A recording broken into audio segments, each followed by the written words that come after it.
Pilipinas, magandang araw po sa inyo. Luzon, Visayas at Mindanao. May bago na naman pong revelasyon. Itong si senatorial candidate ka-coffee na si Ping Lacson, dati kasing presidential candidate. May bago na naman po itong revelasyon. May bago na naman itong pasabog itong si Lacson. And ang masaklap dyan, nako, sumusuporta kay PBBM. Naku po, iiyak na naman ang mga DDS dito kasi usapin ito ng nagiging strategy ng administrasyon ni Pangulong Bongbong Marcos sa usapin ng West Philippine Sea. Pumapabor si Lacson dyan. Kasi di ba, ang tingin nila kay PBBM weak. Maganda yung statement ni Lacson patungkol sa strategy, patungkol sa foreign policy ng presidente sa issue ng West Philippine Sea na hindi nagawa ni Digong. Noong panahon niya, hindi niya ginawa yan. Ngayon, maganda yung style ni PBBM. Si Lacson mismo yung nagsasalita, kahit papaano, credible yan sa usapin ng seguridad, ng security. Dahil dating happy yan ng Philippine National Police. And si Lacson, medyo may paninindigan yan ka-coffee. Hindi yan nabobola o hindi nadadaan, nang dadaan sa bola.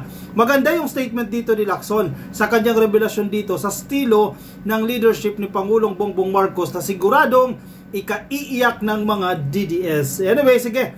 Ano yung sinasabi ni Lacson dyan? Diretso na tayo. Sa balitang ito, ka-coffee, ng sinong sumulat nito? Ng Manila Bulletin, ka-coffee. Sa mainstream media tayo kumukuha. Huwag sa mga kapwa vlogger. Kasi sabihin nyo, gawa-gawa lang yan, mga vlogger, etc. Dito tayo sa Manila Bulletin. Dumaguete City, Negros Oriental, Alyansa para sa Bagong Pilipinas, senatorial candidate Panfilo Ping Lacson has credited President Marcos for successfully keeping regional power China in check. Uy! Binibigyan ng credit si Pangulong Bongbong Marcos ni Lacson kung bakit hindi tayo basta-basta nabibira ng China. In a press conference dyan po sa Dumaguete, February 20, Lacson hailed the chief executive strategy with China. Pinuri ni Lacson ng strategy ni PBBM sa usapin sa China, which the former senator dubbed balance of power. Ito na, nag-introduce ng termino.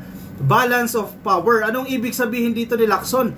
Bakit usapin na ito ng kapangyarihan? Bakit nagkakaroon ng balance of power? Kasi nung ginawa ni Digong, nung panahon ni Digong, naging submissive tayo Wala, sige, diktahan nyo na kami. Kaya nga, ang biro nun, magiging probinsya tayo ng China Pero hindi ganyan yung style ni PBBM. Bagamat, ang sinasabi nila weak si PBBM, yung style ni PBBM weak, effective yung style ni PBBM ngayon. Kaya kahit papano, hindi pa nagkakagulo dyan sa West Philippine Sea, o hindi nagkakaroon ng gera, sorry for the term, that's the term, no? Hindi nagkakagera dyan. Dahil marunong si PBBM manansya.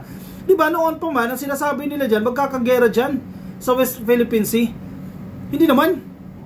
3 taon mahigit ang nangyayari. In fact, medyo nagkakaroon na nga ng mga agreement dyan nang hindi tinatago hindi mga gentleman's agreement hindi yung mga sinisekretong agreement.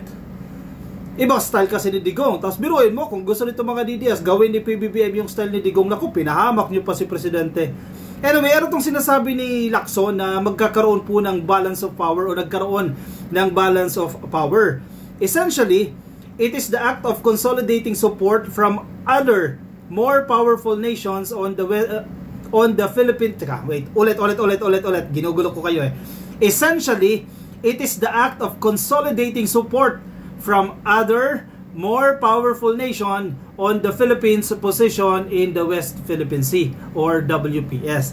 Ang pinupunto ni Lacson, ang ginagawa ni PBBM, ang kanyang estilo ng pamamahala o foreign policy, kinoconsolidate niya yung suporta ng iba't ibang bansa. Suporta ng iba't ibang bansa sa Pilipinas sa usapin na ito. O kumbaga tayo, mahina tayo Di naman natin pwedeng i-deny yan. Marami lang tayong aswang at mangkukulam, pero kulang tayo sa kagamitang pandigma.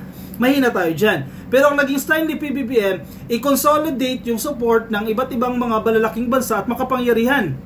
Number 1, Estados Unidos. Diba? Australia.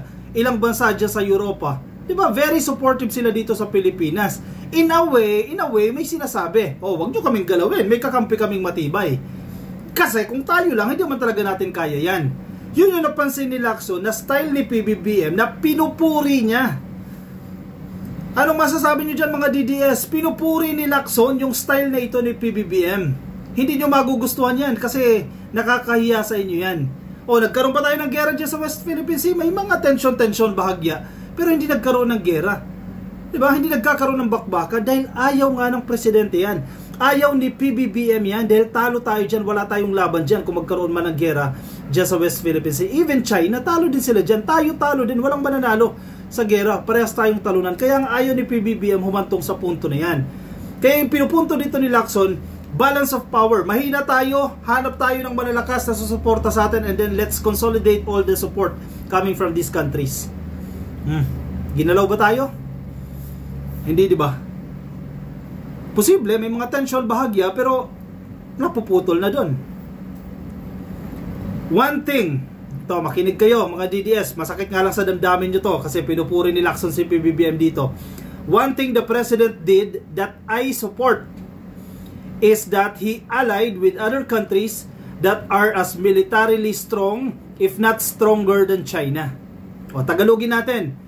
Isa po sa pinaka nagustuhan na sinusuportahan ka Coffee ni Lacson ay ang pakikipag-alyansa, alyansa the term, no, pangangampanya niya, ang pakikipag-alyansa ng Pilipinas sa ibang bansa na malakas din po ang military. Kung hindi man malakas o hindi kasing lakas ng China, baka mas malakas pa sa China. Yun ang sinusuportahan ni Lacson. This is what I have been espousing, the balance of power, sabi niya sa kanyang panayam. O may ibang paraan naman pala eh.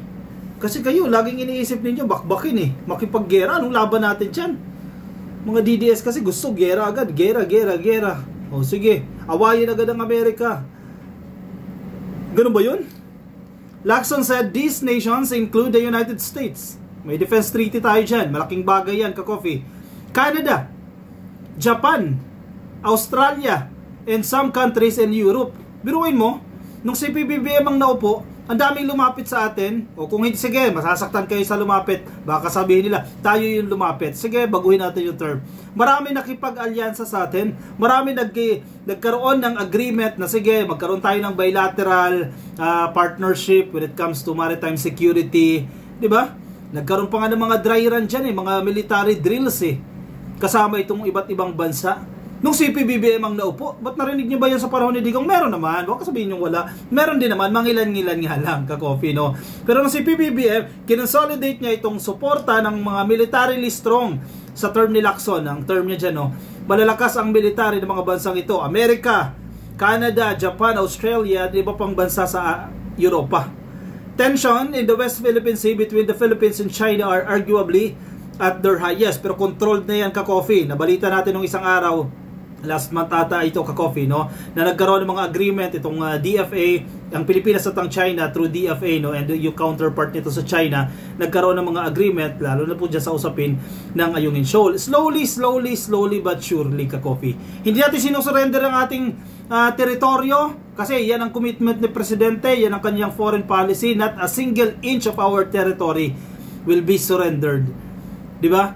Pero hindi rin tayo nakikipaggera. May mutual defense, may mutual agreement, may diplomatic way para makipag-usap sa mga subject countries. Diba? Huwag masyadong gera agad dyan. The West Philippine Sea is contained within the South China Sea, which Beijing claims in its entirety, even reaching up to coast of other countries. But in July 2016, the Philippine government was awarded a favorable ruling by the Permanent Court of Arbitration or PCA, which invalidated China's expansive claims. Malinaw naman yan. Wala tayong question dyan. Si Marcoleta lang ang hindi si Marcoleta lang ang sensitive pala sa term yan.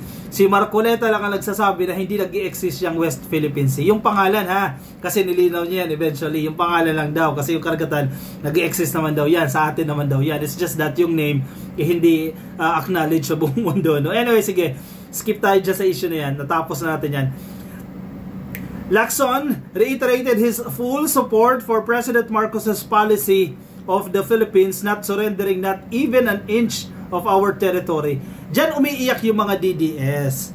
Kasi ang gusto ng mga DDS, yung mga supporters ni Digong, no? Dumami yung magalit kay PBBM. Lalo na yung mga malalaking tao. Yan ang gusto nila eh. Halimbawa, dating sekretary o kumala sa administrasyon, gusto nila pumanig na kay Digong. 'Di ba? Para bakbakan. Halimbawa, yung ginawa ni Trixie Angeles. Dating administrasyon, kumalas, ngayon bumabakbak sa gobyerno. Ngayon, si Chavez, si Secretary Chavez ng PCO, nag-resign na rin. Gusto rin nila pumanig na sa mga Dutertards at bakbakan na rin ang gobyerno. Yan ang gusto nila eh. Yung mga malalaking tao, sige, secretary level ka coffee, or dati mga malalaking pangalan sa politika, di ba, itong si Lacson, di ba, ikalyado ni PBBM ngayon, di nila nakuha. Gusto nila, dumami yung kaalyado nila, nabakbakan ng gobyerno. Ang problema, hindi sila nagtatagumpay dyan, kasi yung motibo nila, pangit. Yung motibo nila masama, hindi kayo pinapanigan ng universe dahil masama yung ginagawa ninyo, yung inyong motibo. Sino ba naman ang gusto hilingin bumagsak ang gobyerno? Mga maisog lang naman yan, mga Duterte supporters lang naman yan, gustong ibagsak itong gobyerno. Hala, mag-isip kayo dyan, hindi lang kayo babagsak. Maraming dependent sa gobyerno ang babagsak din kung yan ang hangarin ninyo. O kinakar, matuloy kayo ngayon. The former senator said that, and I quote, "A potent weapon in the country's arsenal is its Mutual Defense Treaty or MDT with the US." No doubt tayo dyan. Napakatibay niyan ka-coffee. Kaya nakakatawa yung mga DDS supporters niya kasi sabi nila, hala, sige, mag-enjoy na kayo dyan. Pag nanalo si Trump, putol yung Mutual Defense Treaty. Lumakas pa nga eh. Nagkaroon niya ng commitment eh. Yung counterpart ng DND just sa Estados Unidos na suportado pa rin. Nabura na ba yung Mutual Defense Treaty nang umupo si Trump? Hindi naman, di ba? O napahiya kayo ngayon. Kasi yung panalangin nila, yung prayers nila, pag naupo, wishes pala, pag naupo si Trump, tanggal yung MDT na yan, yung Mutual Defense Treaty ng Pilipinas. Paano yun? Agad-agad? Hindi naman siguro ganun kaeng-eng, hindi naman ganun kabobo si Trump na makikinig sa mga sasabihin ninyo mga DDS na putulin agad yung treaty na yan, yung kasunduan ng Pilipinas at ang Amerika dahil kauupo niya lang. Diba? Nag-enjoy kayo masyado eh. Mali kayo dyan ang assumption. Tuwang-tuwa pa kayo. Humanda na raw ang Pilipinas dahil talo na si Biden, si Trump daw ang nanalo, pababayaan daw po ng Amerika ang Pilipinas. O nasaan? Pinabayaan na ba tayo? Hindi pa naman Forever ba tayo independent sa Amerika? Hindi rin. Kaya nga pinapaganda yung military natin Kayo lang tong hindi napapansin kayo mga DDS kasi silip lang kayo ng silip, wala naman kayong naitutulong. I hope if it doesn't get triggered, that's why we need a balance of power so that instead of inviting war, we prevent the war because China would have to think 10 times before invading or assaulting a public or a Philippine Navy vessel. Sabi po ni Lacson. Correct, may punto si Lacson dyan. Kasi mahina talaga tayo. Aminin natin ang katotohanan dahil pinabayaan niya ng mga previous administrations. Kaya mahina yung ating military. Pinabayaan yan Sino ba yung mga nagdaan na administrasyon? Pinabayaan nila yan. Humina tayo ng humina. Hindi even sa Southeast Asia, napag-iwanan tayo. Hindi lang sa usapin ng militar, kundi sa usapin ng ekonomiya. Noong panahon ni Marcos, mas maganda-ganda pa yung lagay ng ekonomiya ng Pilipinas. Yung mga sumunod na administrasyon, pinabayaan na tayo. Ngayon, kulelat tayo. Sa Southeast Asia, kulelat tayo, kaya tayo ginaganyan dahil kulelat tayo, dahil pinabayaan ng mga previous administrations. Tapos ngayon, galit na naman kayo dahil isang Marcos na naman daw ang naupo. Gusto nyo, mangyari na naman yung nangyari ng panahon ni Cory, panahon ni Gloria, panahon ni Era. Paano ba nakita natin dyan?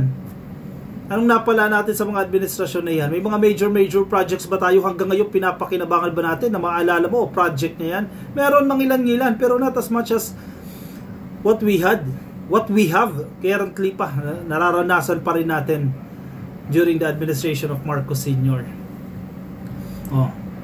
Kasalanan din rin yan, may kasalanan din kayo dyan kung bakit mahina yung military natin. Buti na lang may mga ganyang bansa na willing makipag-alyansa sa atin at suportahan tayo, kaya hindi tayo basta-basta nabibira ng mga mananakop. Sige, i-komento ang inyong mga opinion, reaction ka-coffee dyan sa comment section para mabasa po yan ng iba nating mga ka-coffee. Yung mga nasa Facebook, yan, madali lang po yan baka di pa kayo naka-like at di pa kayo naka-follow, yan, nasa taas lang po, like and follow. Yung mga nasa YouTube, click lang po na subscribe dyan sa baba and hit the notification icon para updated din po kayo sa ating mga bagong upload. Ako'y pansamantala po na magpapaalam sa inyo ka-coffee. Kita-kits tayo sa ating susunod na videos. Paalam po sa inyo, bye bye.